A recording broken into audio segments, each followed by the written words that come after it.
અમરેલી જિલ્લાના મહિલાઓએ ગૃહ ઉદ્યોગમાં હવે હરણફાળ ભરી છે।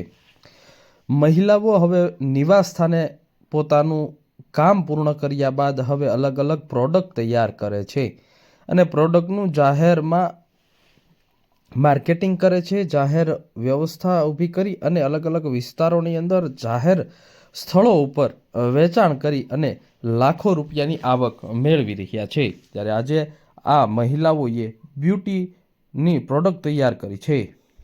મારું નામ રફાળિયા કિરણ છે। હું જૂની હળિયાથી આવું છું।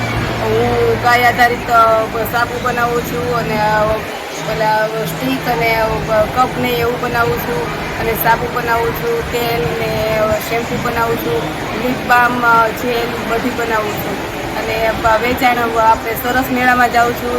અહીંયા આ મેળામાં આવી છું અને ઓનલાઈન વેચાણ કરું છું ને ઘરે બેઠા પણ વેચાણ કરું છું। કેવી આવક છે? આવક 70,000 જેવી છે। વેક્ટરિયા પંચીલા છે। હું ગોલ્ડન વિલેજ રફાડામાંથી આવું છું। હાલ અમે 20 સભ્યોનું ગ્રુપ છે। તેમાં અમે શેમ્પૂ, ફેસ વોશ અને 35 ફ્લેવરના સાબુ બનાવીએ છીએ, હેર પેક, ફેસ પેક અને નીમનું અને હલ્દીનું ફેસ વોશ બનાવીએ છીએ, પ્લસ હેર ઓઇલ બનાવીએ છીએ। બેન, ક્યાં ક્યાં એનું વેચાણ થાય છે, કઈ રીતે વેચાણ? અત્યારે ઓનલાઈન વેચાણ થાય છે। કોઈ બી સશક્ત નારીનું કેમ્પ હોય ત્યાં અમે જઈએ છીએ અને ઓનલાઈન અને મેળામાં અમે વેચાણ કરીએ છીએ। અમરેલી જિલ્લાના ગ્રામીણ ગામડાઓમાં મહિલાઓને હવે ગૃહ ઉદ્યોગની તાલીમો વખતો વખત આપવામાં આવે છે।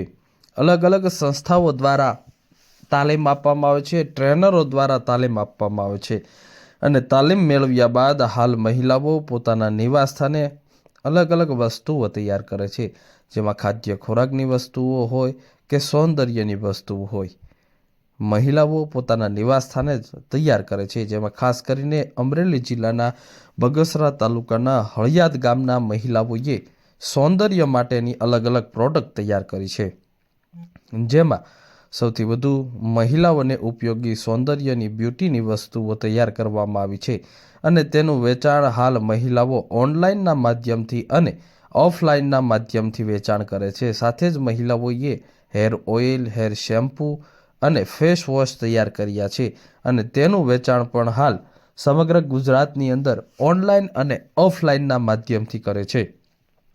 મહિલાઓ નિવાસ સ્થાને પોતાના ઘરકામના સમય કામગીરી પૂર્ણ કર્યા બાદ બ્યુટીની વસ્તુઓ બનાવે છે, હેર ઓઇલ બનાવે છે, હેર શેમ્પૂ બનાવે છે અને તેનું વેચાણ કરી અને મહિને 60,000 થી 70,000 રૂપિયાની આવક મેળવી રહ્યા છે।